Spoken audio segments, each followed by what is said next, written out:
The Assembly will hear an address by His Excellency Luiz Inacio Lula da Silva, President of the Federative Republic of Brazil. I request protocol to escort His Excellency. On behalf of the General Assembly, I have the honor to welcome His Excellency Luiz Inacio Lula da Silva, President of the Federative Republic of Brazil, and to invite him to address the Assembly.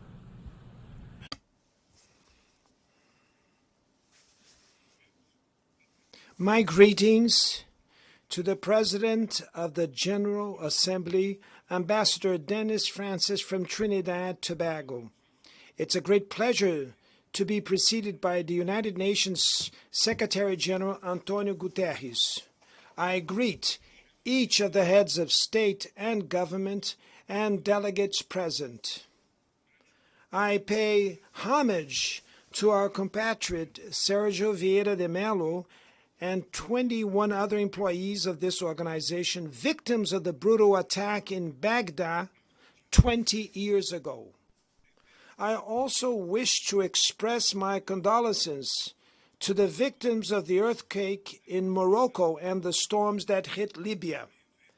Like what happened recently in the state of Rio Grande do Sul in my country, these tragedies have claimed lives and causing irreparable losses. Our thoughts and prayers are with all the victims and their families. Ladies and gentlemen, exactly 20 years ago, I stood on this rostrum for the first time and said, on that September 23rd, 2003, my first words before this World Parliament be of confidence in the human capacity to overcome challenges and evolve towards superior forms of coexistence. I return today to say that I maintain my unshakable trust in humanity. At that time, the world had not yet realized the severity of the climate crisis. Today, it knocks on our doors, destroys our homes, our cities, our countries, kills and imposes losses and suffering on our brothers, especially the poorest. Hunger, the central theme of my speech at this World Parliament 20 years ago, today affects 735 million human beings who will go to sleep tonight without knowing if they'll have anything to eat tomorrow. The world is increasingly unequal. The 10 richest billionaires have more wealth than the poorest 40% of humanity. The destiny of every child born on this planet seems to be decided while they're still in their mother's womb. The part of the world where their parents live and the social class their family belongs to will determine whether or not that child will have opportunities throughout life. Whether they will eat at every meal or whether they will be denied the right to eat breakfast, lunch, and dinner every day. Whether they will have access to health care or whether they will fall to diseases that could have already been eradicated. Whether they will finish school and get a quality job or whether they will become part of the countless of unemployed, underemployed, and discouraged people. First of all, we must overcome resignation, which makes us accept such unfairness as a natural phenomenon. To overcome inequality, there's a lack of political will from those who govern the world in order to overcome inequality. Ladies and gentlemen, if today I return in the honorable capacity of President of Brazil, it is thanks to the victory won by democracy in my country. Democracy ensured that we overcame hate, misinformation, and oppression. Hope, once again, has won over fear. Our mission is to unite Brazil and rebuild a sovereign, fair, sustainable, supportive, with solidarity, generous, and a joyful country. Brazil is finding itself again with itself, with our region, with the world, and multilateralism. as I never tire of repeating, Brazil is back. Our country is back to make its due contributions in facing the major global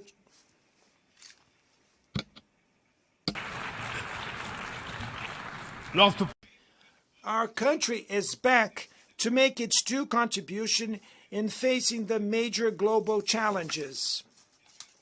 We have reclaimed our foreign policy's universalism, marked by respectful dialogue with everyone.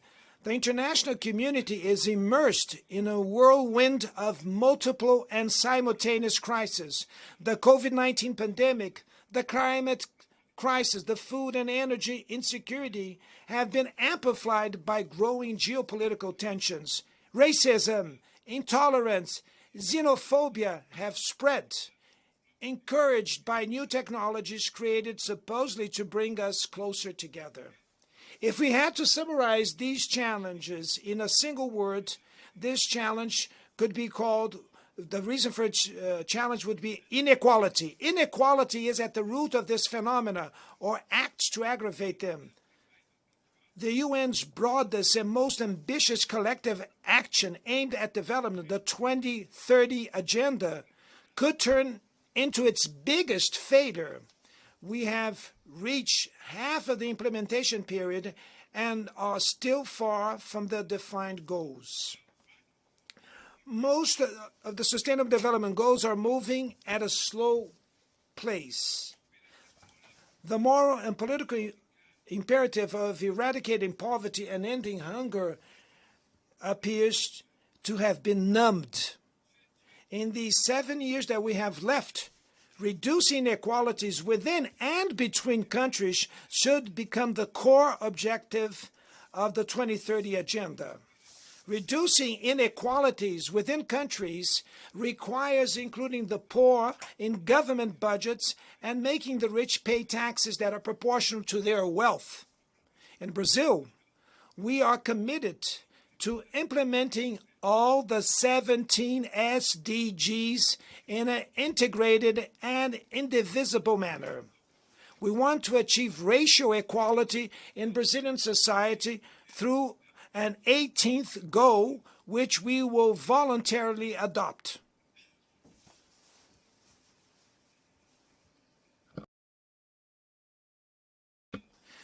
We launched the Brazil Zero Hunger Plan, which will bring together a series of initiatives to reduce poverty and food insecurity.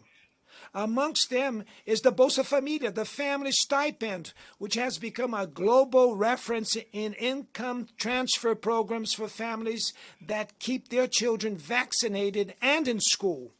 Inspired by Brazilian Bertha Lutz, a pioneer as an advocate in gender equality in the UN Charter, we have passed a bill that makes equal pay between women and men mandatory when they perform the same role. We shall fight femicide and all forms of violence against women. We shall rigorously advocate for the rights of the LGBTQI+ groups and of people with disabilities. We have revived social participatory practices as a strategic tool for implementing public policies. Mr. President, acting against climate change involves thinking about tomorrow and facing historical inequalities. Rich countries grew based on a model with high rates of climate-damaging gas emissions. The climate emergency makes it urgent to correct course and implement what has already been agreed. There is no other reason why we speak of common but differentiated responsibilities. It is the vulnerable populations in the global south who are most affected by the loss and damage caused by climate change. The richest 10% of the world's population are responsible for almost half of all carbon released into the atmosphere. We, developing countries, do not want to repeat this model. In Brazil, we have already proven once and will prove again that a socially fair and environmentally sustainable model is possible. We are at the forefront of energy transition, and our matrix is already one of the cleanest in the world. 87% of our electrical power comes from clean and renewable sources. Solar, wind, biomass, ethanol, and biodiesel power generation is growing every year. The potential for generating green hydrogen is immense. With the ecological transformation plan, we will invest in sustainable industrialization and sustainable infrastructure. We have resumed a sound and renewed Amazon agenda with oversight actions aimed at fighting environmental crimes. Over the last 8 months, deforestation in the Brazilian Amazon has already been reduced by 48%. The whole world has always talked about the Amazon.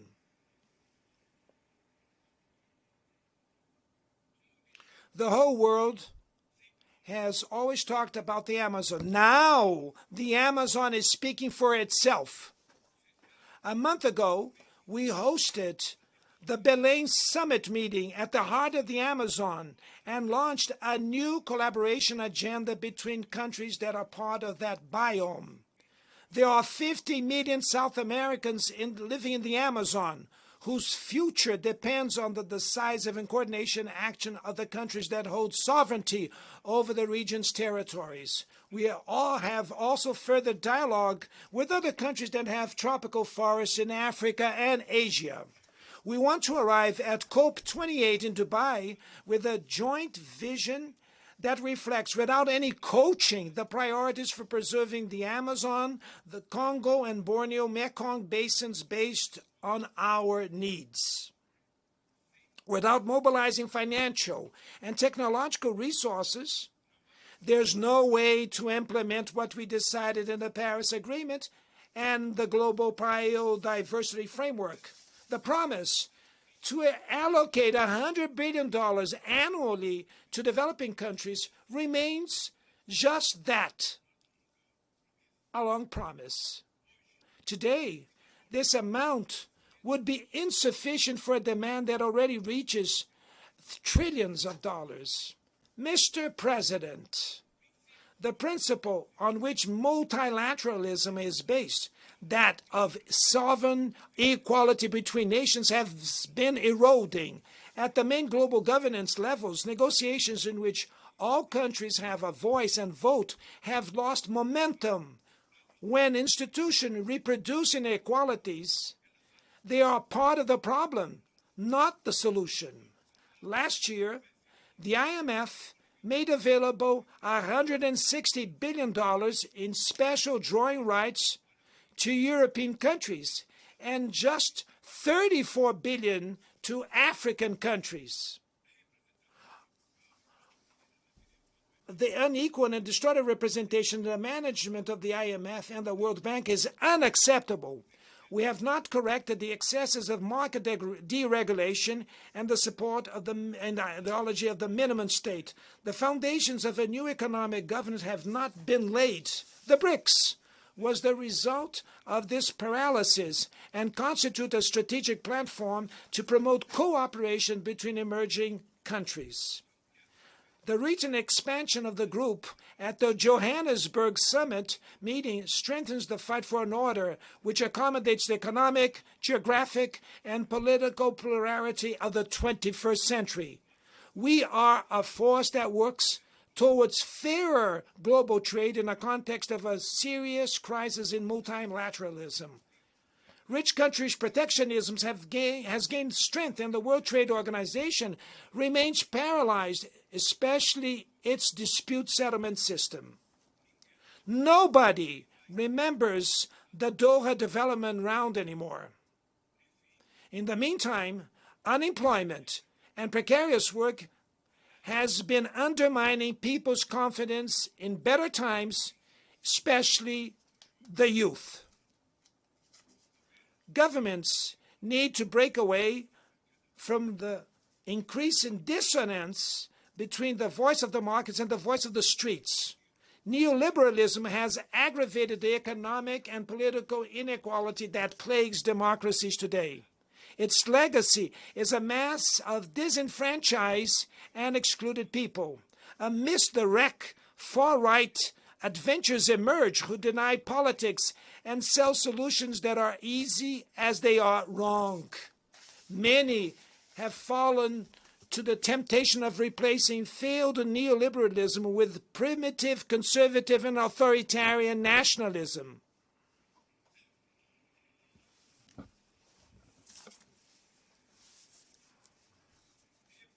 We repudiate an agenda that uses immigrants as scapegoats, undermines the welfare state, and attacks workers' rights.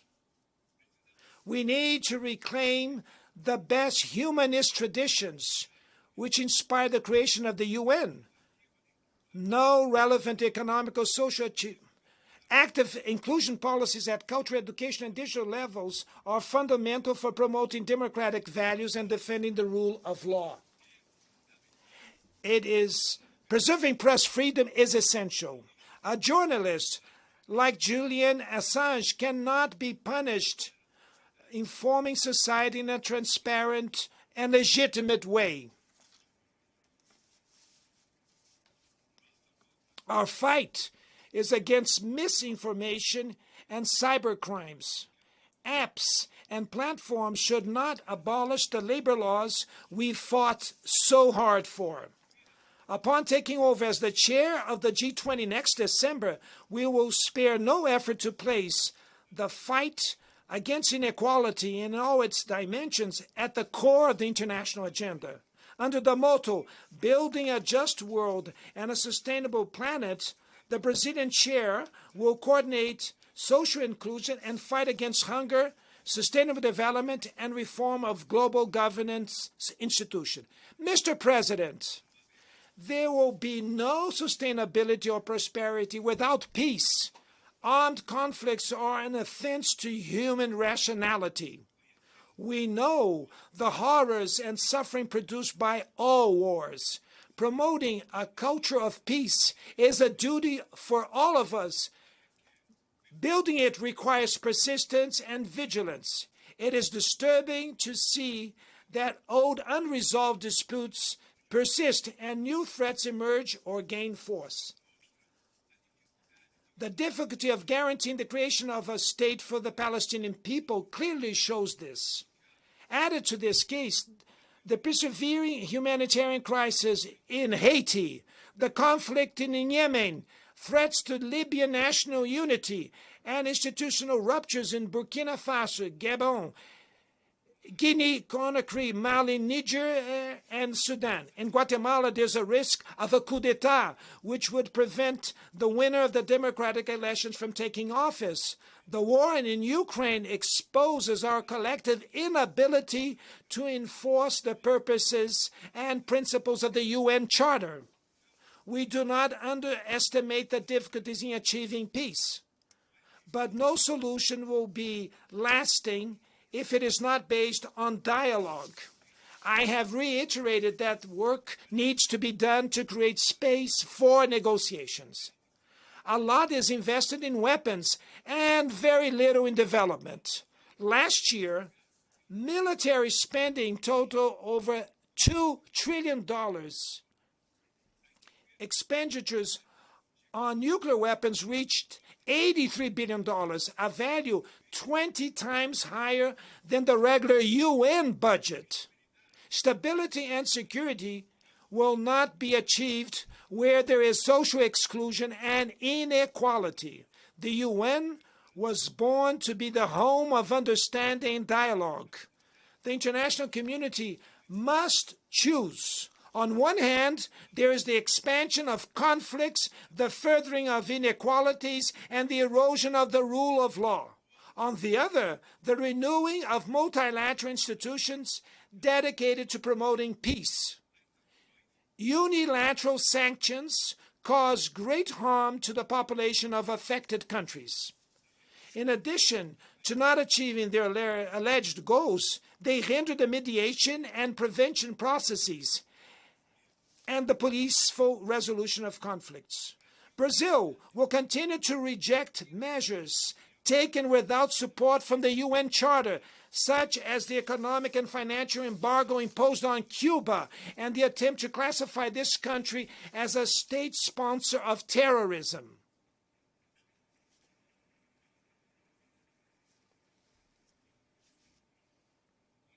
We shall continue to criticize any attempts to divide the world into zones of influence and reviving the Cold War. The UN Security Council has been progressively losing its credibility. This frailty is the specific result of actions from its permanent members who wage unauthorized wars aimed at territorial expansion or regime change. Its paralysis is the most eloquent proof of the urgent need to reform it, which will bring it greater representation and efficacy. Ladies and gentlemen, inequalities needs to inspire outrage over hunger, poverty, war, disrespect for human beings. Moved by the power of outrage, we may act willingly and unwavering in fighting inequality and effectively transforming the world around us. The UN needs to fulfill its role as a builder of a world with more solidarity, fraternity, and fairness. But it would only do so if its members have the courage to proclaim their discontent at inequality and work tirelessly to overcome it. And I will wish to say thank you very much to all of you.